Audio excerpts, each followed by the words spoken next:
아멘. 하나님은 여러분을 사랑하십니다. 아멘. 예. 내가 내 이름으로 무엇이든지 구하면 내가 행하리라. 하나님은 우리에게 구하라고 하는 것은 딱 한 가지입니다. 성경에서는 영원한 생명을 우리에게 약속으로 주셨고, 영원한 생명 되신 그리스도 예수님이 사역을 마치시고 가시면서 내가 가면 또 다른 보혜사 성령을 너에게 보내주겠다고 약속하시고, 그 성령을 구하라는 말씀을 하셨습니다. 우리가 믿는 크리스찬들이 하나님 앞에 기도하는 모든 것들은 하나님의 영광을 위한 기도, 즉 다시 말하면 이름에 대한 기도입니다. 우리가 하나님의 아들 예수님이 오셔서 보이는 하나님이 예수로 오셨고, 보이지 않는 하나님이 예수님을 성전 삼고 예수님 안에서 말씀하시는 그 말씀을 예수님은 하셨습니다. 이 성경이 누구에 관한 기록입니까? 하나님에 관한 기록입니다. 하나님은 보이는 하나님이 계시고 보이지 않는 하나님이 계십니다. 보이지 않는 하나님을 설명하기 위해서 보이는 예수 하나님으로 오셨습니다. 성경은 보이는 것과 보이지 않는 것을 기록한 책이고, 보이고 나타나지는 모든 것들을 통해서 보이지 않는 것을 드러내는 것이 성경입니다. 성경은 이렇게 기록합니다. 진리를 알지니 진리가 너희를 자유케 하리라. 수많은 믿음의 사람들이 하나님을 믿고 있으면서도 왜 자유가 없을까요? 올바른 진리를 알지 못하기 때문입니다. 성경에서 대표적으로 진리를 다니엘 10장 21절에는 기록된 말씀이 진리라고 말하고 있습니다. 시편 31편 5절에는 하나님이 진리라고 말합니다. 요한복음 14장 6절에는 예수님이 진리라고 말합니다. 16장 13절에는 성령이 진리라고 말합니다. 17장 17절에는 아버지의 말씀이 진리라고 말합니다. 그 다음에 이 진리에 대한 5가지에 대해서 정확한 지식과 지혜가 따르지 않으면 하나님의 음성을 들을 수 없고 하나님의 뜻을, 하나님의 일을 알 수 없다라고 성경은 말합니다. 예수님께서 내가 곧 그 길이요 그 진리요 그 생명이라고 오셔서 말씀하셨습니다. 그런데 그 길은 여호와가 길이고 여호와가 진리고 여호와가 생명이라는 말씀입니다. 우리 성경에는 호관사 그가 빠져버렸습니다. 원문에는 그가 다 나옵니다. 그분이 진리고 그분이 생명이고 그분이 진리라고 말을 합니다. 우리가 하나님을 믿고 있으면서도 진리를 모르는 무지 때문에 하나님을 누리지 못하고 삽니다. 하나님은 오늘 본문 말씀에 분명히 말씀을 했습니다. 너희가 내 이름으로 무엇을 구하든지 행하리니 내가 행하리니 이는 아버지로 하여금 아들로 말미암아 영광을 받으시게 하려 함이라. 내 이름에 대한 지식이 우리가 좀 부족합니다. 하나님의 아들 예수가 이 땅에 오실 때 어떤 모습으로 오셨을까요? 하나님은 마태복음 1장 16절을 통해서 이렇게 기록을 하고 있습니다. 하나님의 아들 예수가 오실 때 이런 분이 될 것이다 라고 말합니다. 제가 읽어드리겠습니다. 야곱은 마리아의 남편 요셉을 낳았으니 마리아에게서 그리스도라 칭하는 예수가 나시니라. 그리스도라 이름하는 예수가 났다. 원문에는 그리스도라 이름하는. 그러면 예수는 그리스도가 맞습니다. 그러면 내 이름으로 구하면 무엇이든지 내가 행하리니. 그러면 그리스도의 이름으로 구해야 될까요? 예수의 이름으로 구해야 될까요? 네, 그리스도의 이름으로 구해야 됩니다. 다시 말하면 성부시대, 성자시대, 성령시대가 성경에는 나옵니다. 성부시대의 하나님은 구약의 선지자들을 통해서 그때 역사를 하셨고, 그 모든 선지자들을 통해서 장차 오실 예수 그리스도 메시아가 오실 것이다. 메시아를 보내주실 것인데 그분이 나타나면 그분의 입에서 나오는 말을 듣고 따르라고 말을 합니다. 그분이 오셔서 이제 말씀을 마치시고 가시는 시점에 또 이 말씀을 했습니다. 그렇다면 구한다는 것, 구한다는 말을 하면 우리가 마태복음 6장 7장 7절에 이런 말씀을 하고 있습니다. 구하라 그러면 너희에게 주실 것이요, 찾으라 그러면 찾아낼 것이요, 문을 두드리라 그리하면 너희에게 열릴 것이니. 이 구하라는 찾으라는 내용의 전부가 우리 모든 사람들은 이 땅에서 필요한 육신의 욕구에 적용을 해버렸습니다. 하지만 성경은 누구에 관한 기록이라고요? 하나님에 관한 기록. 성경을 통해서 우리에게 관한 얘기를 한 적이 없습니다. 당신에 관한 얘기를 하고 너희들이 내가 되라. 다시 말하면 하나님은 아들을 보내서 예수 하나님을 만들 목적이 계셨습니다. 창세기 7날을 통해서 7가지 말씀을 주셨는데 그것이 하나입니다. 언약입니다. 하지만 내용이 없습니다. 그 내용은 출애굽기 와서 10의 계명, 10계명을 하나의 계명을 열로 줍니다. 그 계명에 따라 우리가 이제 신앙생활을 해왔고, 주님이 오셔서 그 10가지 계명 중에 5계명을 가르칩니다. 모세를 통해 5계명을 말씀해 주셨고, 예수님이 산상수훈을 통해서 마태복음 5장에서 7장까지 이제 나머지 계명을 가르치는데, 우리가 희생제사 하지 말라. 근데 구약에는 희생제사 하라 이렇게 들어왔습니다. 근데 주님은 오셔서 하지 말라, 그리고 간음하지 말라, 도둑질하지 말라, 거짓 증거하지 말라, 서로 사랑하라, 이런 계명을 주고, 이제 공관복음을 통해서 이제 하나님의 나라, 천국에 대한 얘기를 합니다. 그리고 요한복음을 통해 이제 그 하나님의 나라와 천국은 아버지로 바뀝니다. 아버지 집, 내 아버지 집. 근데 아버지가 예수님 안에 계셔서 하셨던 모든 사역이 요한복음의 전체입니다. 성경의 전체입니다. 그렇다면 이 시대를 살아가는 모든 믿음의 성도들과 사역자들이 하나님의 아들 예수님이 오셔서 정말 당부하셨던 말씀을 우리가 기억해 내야만 됩니다. 내 이름으로. 그럼 이름의 뜻값을 우리가, 이름이란 의미를 올바로 알아야 된다는 거죠. 우리는 그 예수가 하나님의 이름인 줄 압니다. 근데 그리스도라 칭하는 예수가 아니라, 그러면 예수의 이름은 그리스도로 알아야 됩니다. 이제 그리스도로 안다는 것은, 그리스도는 누구죠? 다른 말로 말하면 성령, 다른 말로 말하면 메시아가 그리스도로 오셨는데 예수님 안에 오셨습니다. 예수님을 성전 삼고 예수님 안에 오시기 때문에 그리스도가 계시니까 그가 그리스도라고 말을 합니다. 그렇다면 예수님 안에 계셨던 그리스도가 이제 주님이 사역을 마치시고 내가 또 다른 보혜사를 보내주겠다. 요한복음 14장 16절을 제가 읽어드리겠습니다. 나 여호와는 말하고 이루는 여호와니라. 그러면 여호와 하나님은 예수님을 통해 하신 사역 가운데 마지막 어떤 말씀을 주시고 사역을 하게 하셨는가? 이것이 답입니다. 이 답을 찾아내지 못하면 생명 안에 들어갈 수가 없습니다. 요한복음 14장 16절에 내가 아버지께 구하겠으니 그가 또 다른 보혜사를 너희에게 주사 영원토록 너희와 함께 있게 하리니. 또 다른 보혜사, 보혜사는 다른 말로 말하면 성령을 뜻합니다. 성령은 다른 말로 말하면 하나님의 영입니다. 성령은, 하나님의 영은, 주님은 영이 무엇인지를 우리가 해석을 잘 못합니다. 수많은 사람들이 영에 대한 지식이 우리가 무지하기 때문에 많은 시행착오를 겪고 있습니다. 그런데 성경에서 영이 무엇이라는 사실을 예수님의 입을 통해 정확히 가르쳐 주셨습니다. 요한복음 6장 63절에는 살리는 것은 영이니 육은 무익하니라. 내가 너희에게 이른 말은 영이요 생명이라. 하나님의 아들 예수님이 오셔서 하신 말이 뭐라고요? 영이고 생명이다. 그래서 주님이 내가 곧 그 길이요 그 진리요 그 생명이라고 말했을 때에 그 입술에서 나오는 말을 들어놓고 성령이 오셔서 가르쳐 줘가지고 깨달아 알아지면 부활, 생명이 된다고 말을 합니다. 주님이 이렇게 분명히 말을 했습니다. 요한복음 14장 16절에 다시 말합니다. 하나님께서 또 다른 보혜사를 우리에게 보내주겠다고 하는데 그 영은 성령이다. 성령은 내가 너희에게 이른 말이 영이다. 다시 말하면 거룩한 말.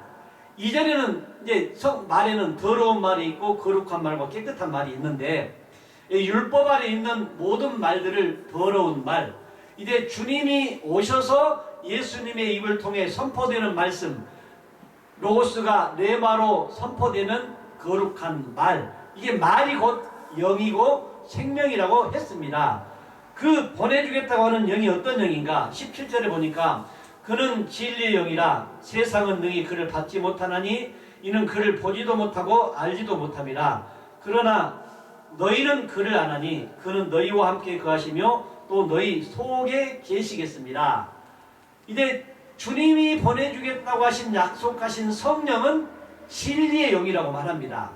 또한 마태복음에는 아버지의 성령이라고 말합니다. 성령은 아버지와 아들의 영을 말합니다. 다시 말하면 아버지가 하셨던 말씀과 예수님이 하셨던 말씀만이 영이라는 거죠. 그 진리의 영이 이제 누구 안에 온다? 이제 우리 속에 온다고 말합니다. 우리 속에. 예. 우리 속에 오는 것이 하나님의 역사인데 이것이 이제 내 이름 의로라는 우리 글 안에 N 전치사가 있습니다. N입니다. N 전치사입니다. 그것이 어느 누구 안에 어디 안에 하나님이 이제 그 약속하신 성령은 이제 너희 안에 오면은 또 다른 보혜사가 되는 것입니다. 그 성령 거룩한 주님이 하나님이 하셨던 말씀이 내게 와서 그 성령이 임하면 나를 통해 예수님과 똑같은 말을 할 수 있는 것을 진리의 영, 성령을 받았다고 성경은 말을 합니다. 그리고 18절에 이렇게 설명을 합니다. 내가 너희를 고아와 같이 보내두지 않냐고 너희에게로 오리라. 조금 있으면 세상은 다시 나를 보지 못할 것이로되 너희는 나를 보리니 이는 내가 살아있고 너희도 살아있겠습니다. 여기서 조금 있으면 세상을 다시 보지 못한다. 여기 조금 있으면 너희는 나를 보지 못하는 분은 누구죠? 예수지요. 근데 예수님이 아버지로부터 아버지께 성령을 보내주겠다고 약속을 하고 이제 조금 있으면 너희는 나를 보지 못한다. 그러면 또 조금 있으면 너희는 나를 본다. 그러면 육신의 몸으로 입고 오신 예수는 보지 못하고 약속했던 보혜사 성령이 오면 나는 볼 수 있다라고 말을 합니다. 그리고 나서 조금 있으면 세상은 다시 나를 보지 못할 것이로되 너희는 나를 보리니 이는 내가 살아있고 너희도 살아있겠습니다. 그러면 예수가 십자가에서 죽으셨는데 다시 말하면 기둥에서 언약의 약속 때문에 자신을 들이시고 그 안에 계셨던 아버지 진리의 성령을 우리에게 보내주시면 그게 이제 그분이 내게 오는 날이 그날입니다. 그날에는 내가 아버지 안에 너희가 내 안에 내가 너희 안에 있는 것을 알리라. 내가 그 안에 그가 내 안에 누가 아니죠? 어떤 의미입니까? 하나의 의미입니다.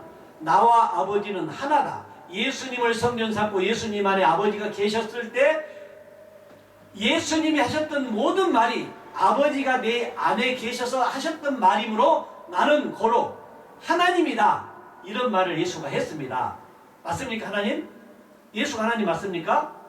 예수 안에 있던 성령이 여러분 안에 오셨습니까? 예, 그렇다면 여러분들도 나와 아버지는 뭐죠? 하나다. 이 하나가 되는 것이 구원입니다. 하나가 되지 아니하면 구원이 아닙니다. 열의 계명을 가지고 하나로 깨달아 아는 것, 사랑의 계명, 사랑은 율법의 완성이다. 주님은 오셔서 율법을 통해서 진리로 가르쳤습니다. 그런데 그들은 율법으로만 받았습니다. 왜 그랬을까요? 우리 사람으로서는 하나님의 말씀을 해석해 주거나 설명을 해줘도 알 수가 없도록 만들어 놓았습니다. 왜 그럴까요? 히브리서 9장 15절은 이렇게 말씀을 합니다. 하나님의 아들 예수님이 새 언약의 중보자로 오셨습니다. 그분은 새 언약의 중보자로 오셨지 완성자로 오신 게 아닙니다. 완성하기 위해서 중보자로 오셨다. 그렇다면 믿음에는 우리가 두 가지가 있다고 말했습니다. 피스티스 믿음과 피스토스 믿음.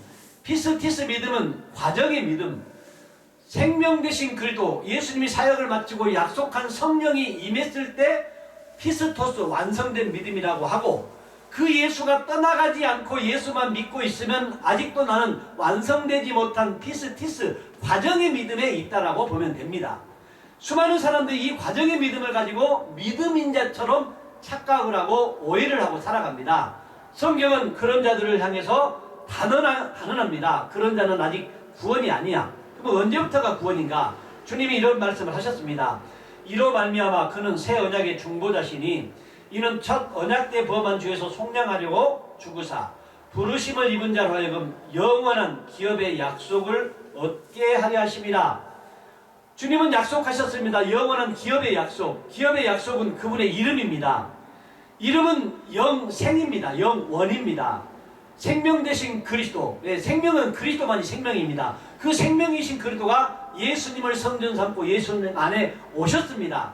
그 예수님 시대에는 누구에게도 이 그리스도가 없었습니다. 그러므로 육신의 생명은 살아있지만 주님이 말씀하시는 하나님 편에서는 죽은 자, 잠자는 자, 누워있던 자, 무덤 속에 갇힌 자라고 표현을 했습니다. 그래서 주님이 가시고 성령이 오면 무덤 속에 누워있던 자가 일어났다. 잠자는 자가 일어났다. 이게 주님이 하셨던 말씀이 깨달아 알아진 것을 부활이라고 말합니다. 주님이 하셨던 말을 언제 깨달아 알 수 있는가? 이렇게 말합니다. 유언한 자가 죽어야 되나니 유언한 사람이 죽은 후에야 유효한즉 유언한 자가 살아있는 동안에는 효력이 없느니라. 그다음에 예수님이 이 땅에 오셔서 많은 말씀을 주셨는데 수많은 사람들이 예수를 아직 놓지 못하고 있습니다.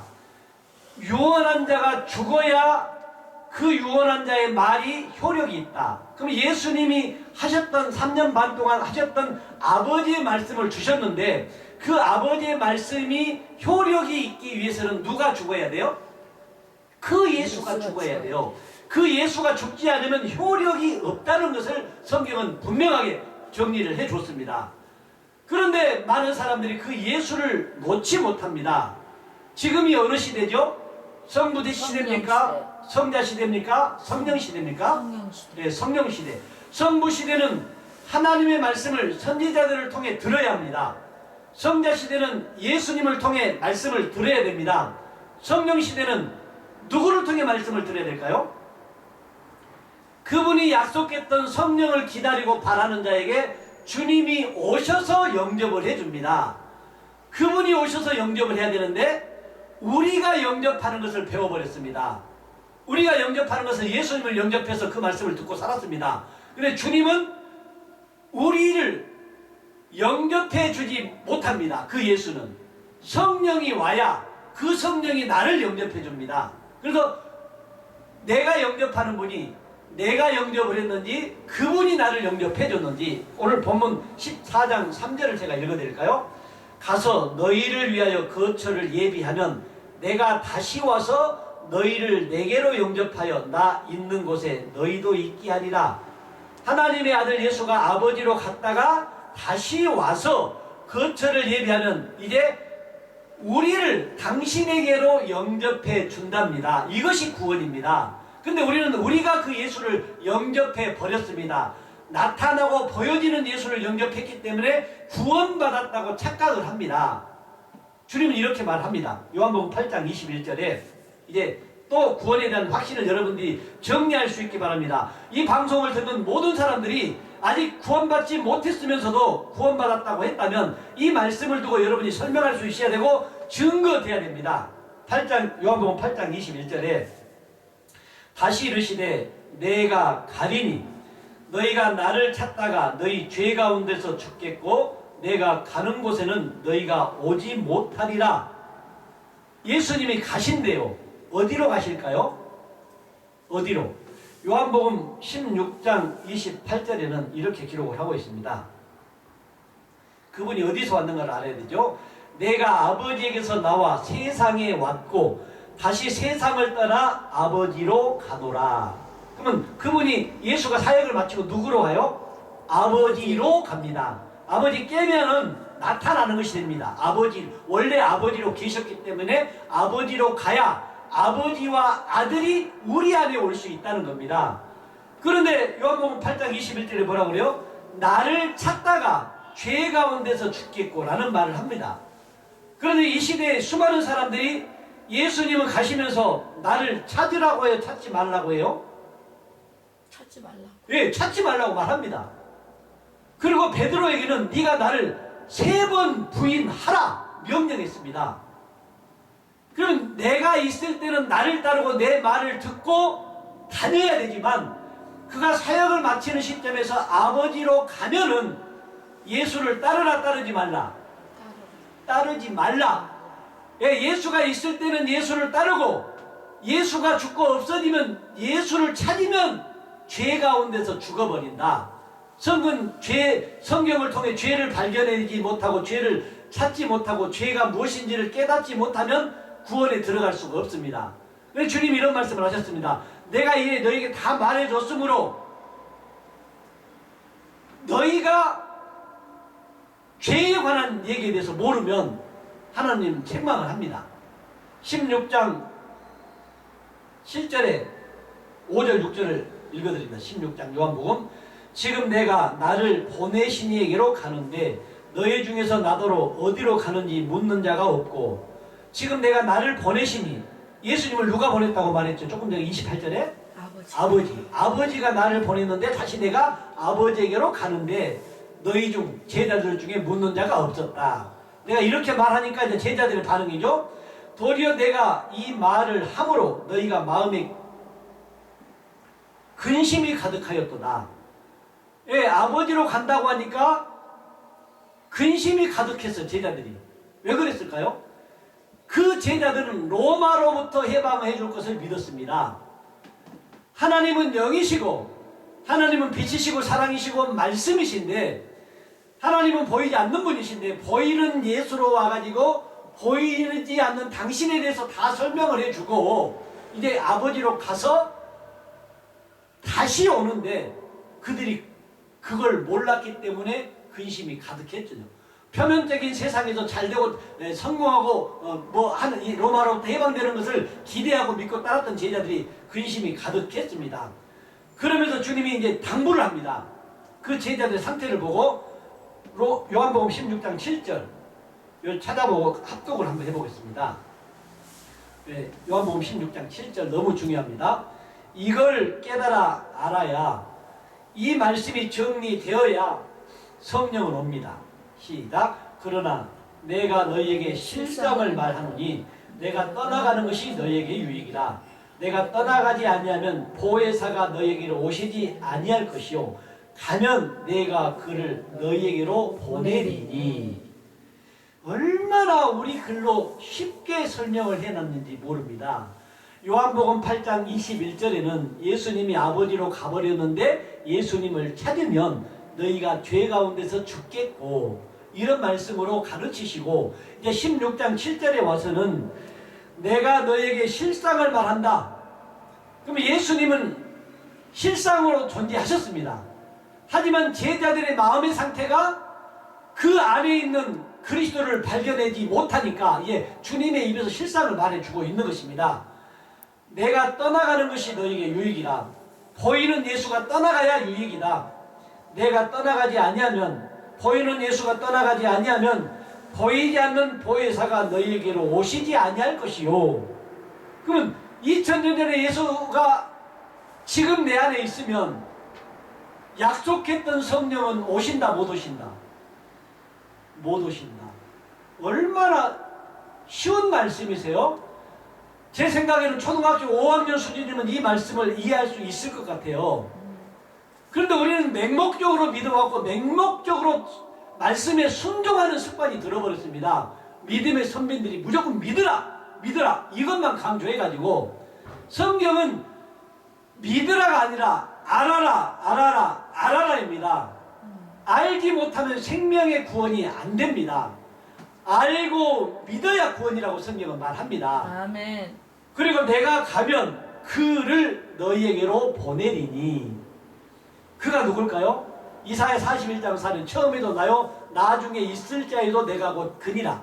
이제 예수 시대로 끝나고 그가 가시면서 약속했던 또 다른 보혜사 성령이 그 여호와로 우리를 성전 삼고 우리 안에 오셔서 하나님의 일을 하겠다는 것입니다. 그러면서 주님께서 사역을 마치는 시점에 또 제자들을 불러놓고 이런 일을 합니다.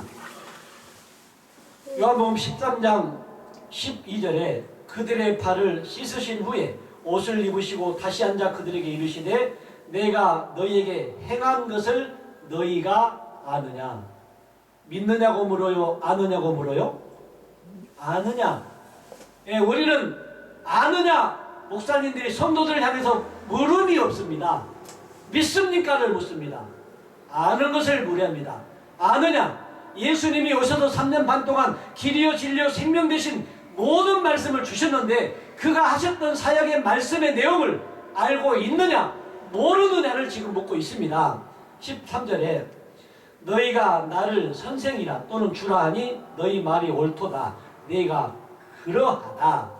그럼 예수님이 무엇과 무엇이 되어 제자들을 가르치시고 발을 씻기셨어요? 주와 선생이 되어. 14절에 내가 주와 선생이 되어 너희 발을 씻었으니 너희도 서로 발을 씻어주는 것이 옳으니라. 그렇다면 이 시대에 이 말씀에 비추어 보면 예수가 살아있어서 사역을 하는 모든 사람들은 하나님을 대적하는 일을 합니다. 하나님을 반역하는 일을 합니다. 하나님께서는 그런 자들을 왜 네가 쟤가 나를 핍박해? 왜 나를 멸시해? 주님은 이렇게 반응합니다. 주와 선생이 되지 않으면 반드시 주와 선생이 되어 사역을 하고 하나님을 믿고 따라야 된다고 성경은 말합니다. 15절에 내가 너희에게 행한 것 같이 너희도 행하게 하려 본을 보였노라. 본을 보였다는 것은 이제 많은 아들들이 예수님의 말씀을 땅에 씨앗으로 뿌렸고 그 말씀을 통해 생명이 살아나는 많은 아들들이 예수들이 하나님들이 되도록 하기 위해서 뭘 보였다? 본을 보였다. 예수님의 사역 가운데 아들이 되면 나처럼 하라 본을 보이시고 마귀의 일을 멸하시고 죄의 문제를 처리하셨습니다. 그건 죄의 문제를 처리 못하고 지금 살아간다면 그분은 아직 하나님과는 관계없는 믿음의 삶을 살고 있습니다. 17절에 너희가 이것을 알고 행하면 복이 있으리라. 성경에서 복은 영생이라고 말했습니다. 시편 133편 3절에 여호와께서 명하신 복은 영원한 생명이다. 그 영생의 생명의 복을 요한일서 2장 25절에는 약속으로 주셨습니다. 그 약속이 비밀입니다. 그 약속이 생명이고 구원입니다.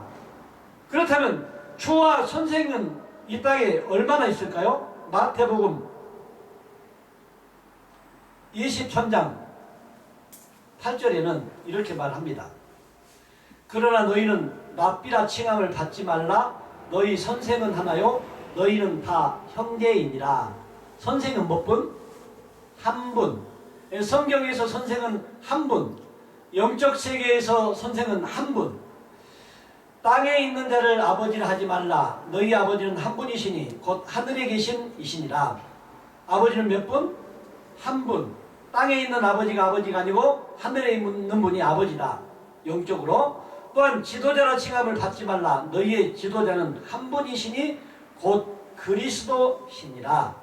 예, 성령이 이 지도자는 한 분인데 예수님이 지도자라고 믿고 따랐던 제자들을 향해서 이제 내가 가면 나를 찾지 말고 나를 보지도 말고 나를 부인하고 내가 보내겠다고 하신 약속된 보혜사 성령 그분을 너의 주인으로 모셔라.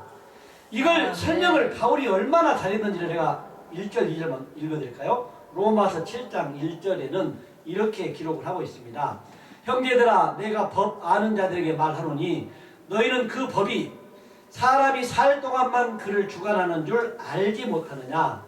그 법이 뭐죠? 그 법 율법이죠. 율법. 예수는 우리가 예수님 오시기 전에 누구를 기다렸죠? 신랑 되신 예수를 기다렸습니다. 신랑이 왔습니다. 신랑이 죽었습니다. 남편이 있는 여인이 그 남편 생전에 법으로 그에게 매인바 되나 만일 그 남편이 죽으면 남편의 법에서 벗어났느니라. 그러므로 만일 그 남편 생전에 다른 남자에 가면 음녀라. 그러나 만일 남편이 죽으면 그 법에서 자유롭게 되나니 다른 남자에게 갈지라도 음녀가 되지 아니하리라. 예수가 있을 때 내 남편인데 다른 남자, 다른 사람에게 복음을 들으러 가면 그게 간음이고 간통이죠. 예수가 죽었어요? 다른 남자에게 간대요. 다른 남자는 성경에서 씨를 주는 자가 남자입니다. 그러면 그리스도가 생명의 씨입니다. 그 그리스도가 약속된 성령으로 내 안에 와버렸습니다. 그럼 2000년 전에 예수가 했던 말을 지금은 누구를 통해 들어야 됩니까? 이 진리를 깨달아 아는 자들의 말을 들어야 합니다. 아멘. 하나님의 이름, 하나님이 보내신 이를 믿는 것이 하나님의 일이니라. 구약에 기록된 모든 말씀은 선지자들을 통해 들었고, 신약시대에 예수님을 통해 들었고, 성령시대에 이 주님이 약속했던 또 다른 보혜사 성령이 임한 존재가 진리가 된 존재로 말씀을 전했던 자들의 말을 듣는 것이 구원입니다. 이것이 생명 되신 그리스도의 약속입니다. 아멘. 요한복음 20장 31절 읽고 마칩니다. 이 성경의 전체는 이 한 절에 다 포함되어 있습니다. 이 한 절을 깨달으면 성경 전체를 아는 것입니다.